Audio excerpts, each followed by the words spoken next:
Hello, it's me, the Goddess Kay, also known as Mama Kay. I'm here for you to enjoy story time with Mama Kay. I brought a little friend with me. You might see her on my Facebook page.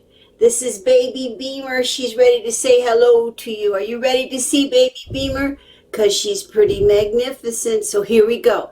All right, Baby Beamer, show them your bestest smile. Woo, girl! Show them what you got.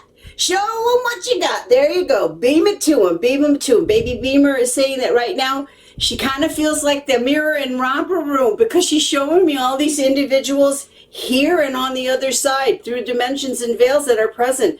So let's see. I see William. I want to say hello to William. Baby Beamer saying, hey, Bill, how you doing out there? I see Janet. Oh, look at that. I see somebody by the name of Art or Artie, and an acknowledgement for an Artie. Oh my goodness, there she is. There's my little Aunt Dew. Aunt Dew is here. We've got a whole bunch of wonderful people from New Jersey on the other side coming through. Oh my goodness, you know, as a goddess, I've had the opportunity to travel to many places and many spaces and enjoy such magical moments. So I'm going to tell you a little story. Now, this story happened, and Baby Beamer is going to illuminate the way. This story, isn't this fun? Look at that. Ooh, ooh, ooh. Have you ever seen that before? I know Rainbow the Crystal Skull does that, but I love this because, ooh, make it shine, baby, make it shine. That's all natural. Look at this, look at this, look at this, look at this. There it is. Ooh. Anyhow, let me tell you a story. Now, this story happened when I worked at Sanctuary Crystals in Alsip. I feel that that is a legendary store, just like Rocky Mud's in Crest Hill. I think it's legendary, all right? So, listen to me. This is what happened. So it was a very busy day, as it often was. See, people, look. It's not me. See, I don't have, there's no battery in my hand. Look, except the energy coming from the divine. I was going to tell you a story, but then I keep looking at this ball and I keep going, woohoo. You know, I love crystals.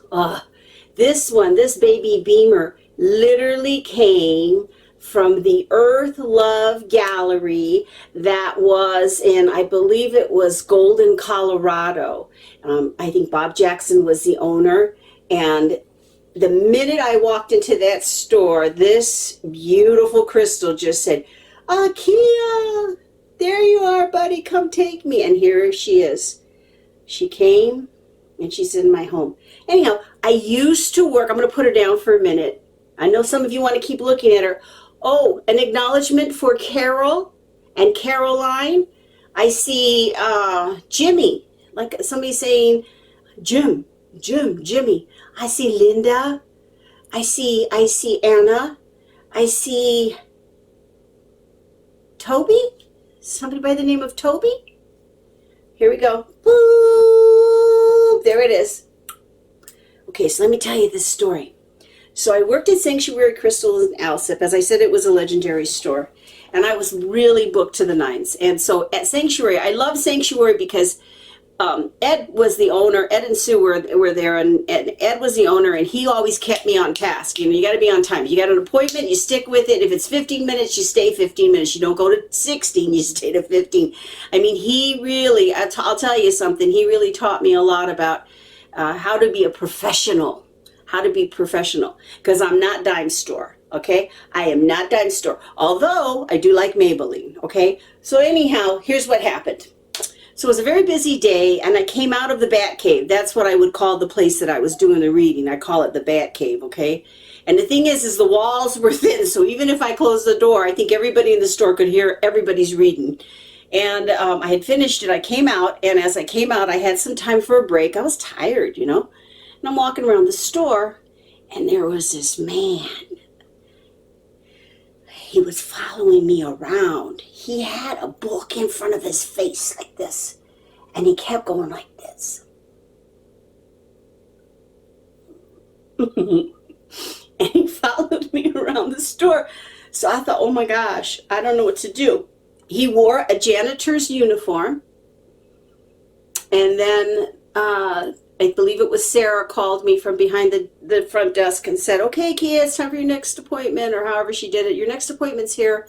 I said, okay, great. So I go in the bat cave and I sit and I wait, and in walks the same gentleman that was peering over books and magazines at me like this, okay? As soon as he walks in, I tell you, this is not a lie, he gets on his knees, he starts kissing my feet.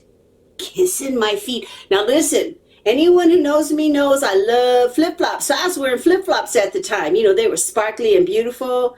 But he got on his knees and he started kissing my feet. And as he was kissing my feet, he said, forgive me, Akia. I am so sorry. Please forgive me. I looked at him and I said, do I know you? Because I did not know him, and he's kissing my feet, you know. That's a little bit personal and private, I'll tell you that right off the bat. And he goes, no, he says, but you knew my wife. I said, I did. And I believe he said her name was Maria, and that Maria would come to visit me often. And that when she would come to visit me, he hated it because she would always come home and give him a list of things that Akia said. And he said, I would tell her, you know, don't listen to her. What does she know? Is she God? You know, just all kinds of things that people always say. You know, I understand. Hey, listen, you know, somebody like me tells you something, you got to think about it, okay? And I want to say that right off the bat before I finish this story. If you go to see someone who says that they're a psychic medium, chakra balancer, whatever, okay? And you're going in there, and most people go in there, the two questions, I always say this out loud, will I get paid, will I get laid? Okay, those are the two questions. But in my field of what I do, there's so much that I do. And so when individuals, you know, put their, like this, you know, when they see me, I understand it. I do. I understand it. I am not here to make their decisions for them. I consider myself a spiritual options consultant. That's what I consider myself. I have the ability, for whatever reason, to look at people like a book. And when I look at them, boop, they open up. And when and then I just see things. It's like a story. And I tell them the story. That's all I'm doing. I'm saying, well, this is what I see in your energy field. It's a story. And then they decide whether they accept it or whether they reject it. And then I let them know which path might be more auspicious for them, okay? But ultimately, they can accept or reject what they want. And if I tell them to go left and they want to go right, go right. So he's telling me about his wife, Maria.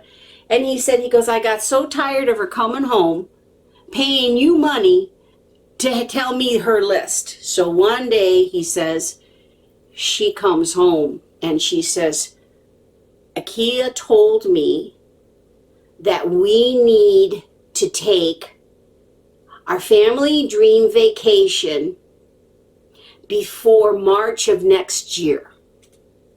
And their family dream vacation would have been to go to Disney World. And he looked at her and said, there's no way we can do that. I retire in 5 years. We'll go then. And she said, Akia said, we need to go on that family vacation before March of next year. And he said she wouldn't let up. Every night, that's all she talked about. We're going to go on that vacation before March of next year. The second thing he said that I told her was that every night, whether he wanted it or not, she was supposed to hold him tight, like just snuggle him. And he said, when she said that to me, he goes, I said no, because he was the kind of person that when he slept, he didn't want anyone touching him. He didn't want to get hot by her blankets. He didn't want her breathing down his neck. So he was like, no, no, no. But she insisted. She said, because Akia said. And so he resisted. He said he resisted for about a good solid month.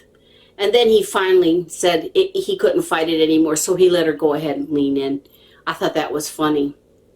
Then he said the third thing was that she was supposed to make 100 angel pins, and that she was to give them to people she loved and cared about, even strangers, and that miracle would happen. A miracle would happen. There would be a miracle that would happen. And so all of a sudden she's going to, I think at the time, she was going to Frank's Nursery and Crafts. They used to have one down on 159th. It's shut down. I used to love that store. Anyhow, she was buying all these things to make these angel pins, and he got furious. How are we going to pay to go on a vacation if you're paying money to make those angel pins? And, you know, who are those for? And why is that? No, Kia told me I'm supposed to make 100 pins.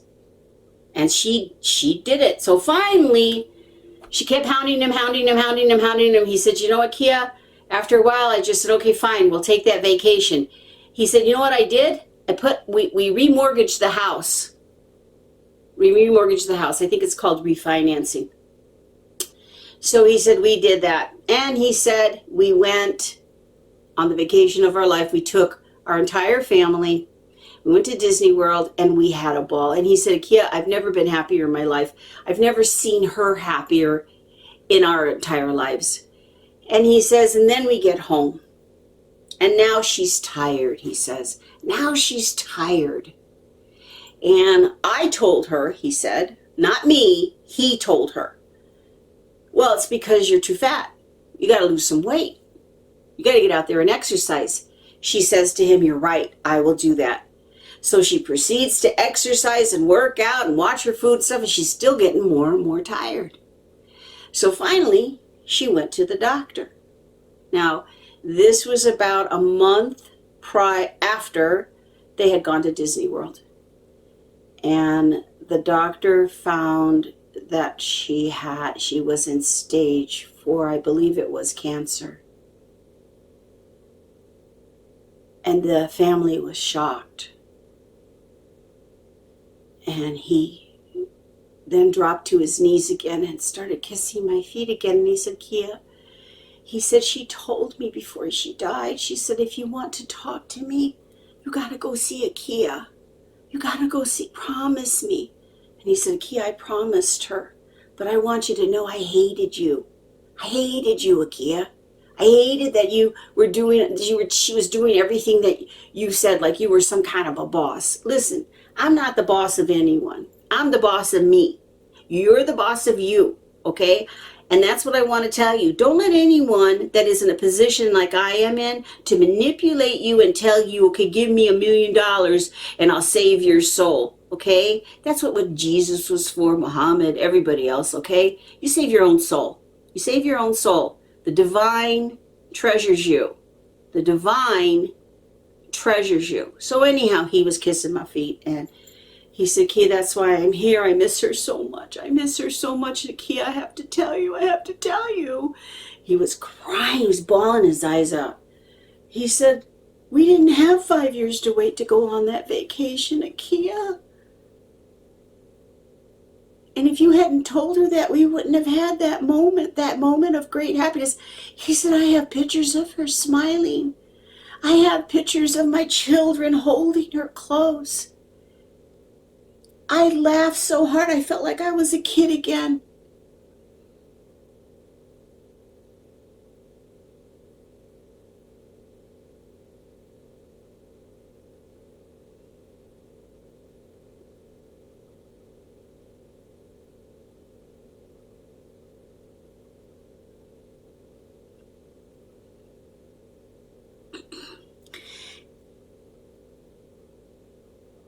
He said,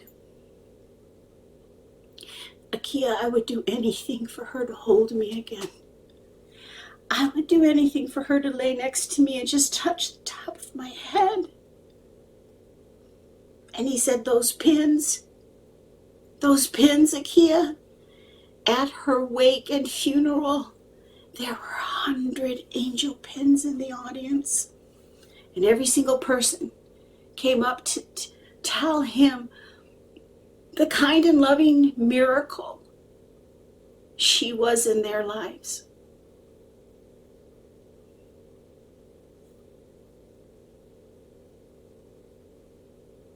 He was bawling his eyes out. I want you to know, I don't remember his wife. I don't remember telling him or her anything that didn't come from the divine. But when the divine talks, a lot of times I don't remember. Because I'm not supposed to remember.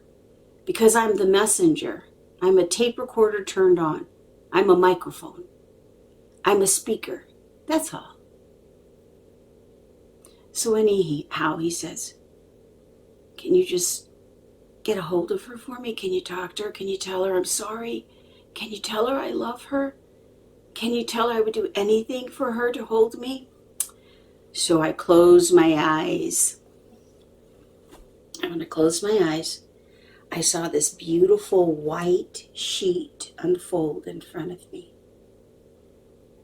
And then all of a sudden, as if someone had tossed rose petals onto this sheet, they came into the shape of a heart, the rose petals.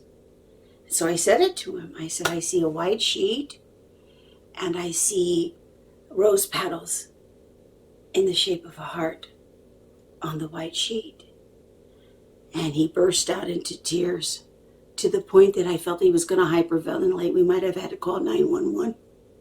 And then he looked at me. I said, are you okay, sir? Are you okay? You know, you get a little worried and concerned. And he says to me, he said,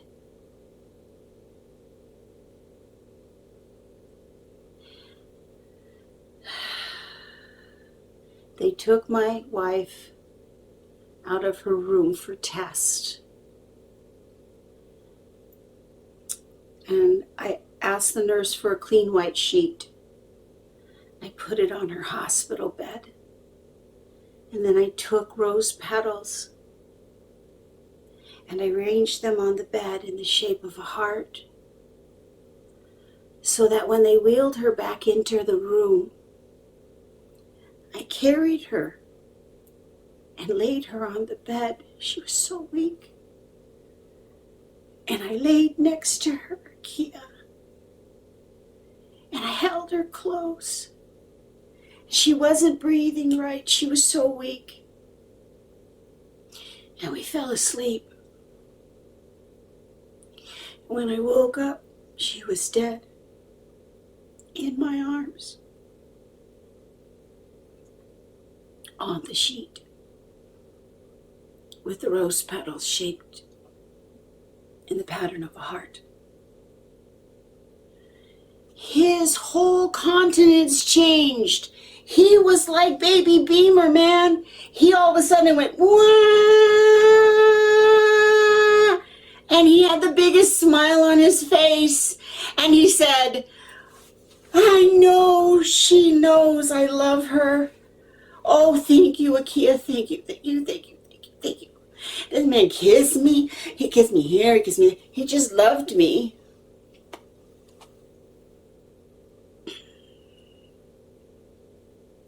Every second, every minute, every moment matters. And you have a choice.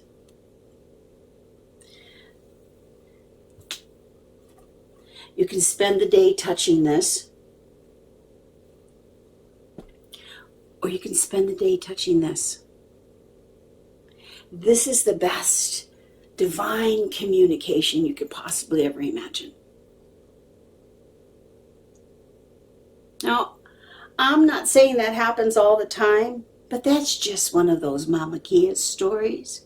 And I'm grateful that you were able to be here for this story. So listen, I'm going to close up now because, you know, I could go on and on and on. Many of you have heard this story before, and what I really want you to know is a good story always has the same details, but it's always fun to see what the audience is going to bring or how they're going to perceive. There are those in the audience right now who are suffering. There are those in the audience who are feeling very alone. There are those who are staring at pictures of their loved ones and missing them so much. Please always remember the energy of love, true energy of love. You can't kill it. And for those of you who are suffering, you are healing.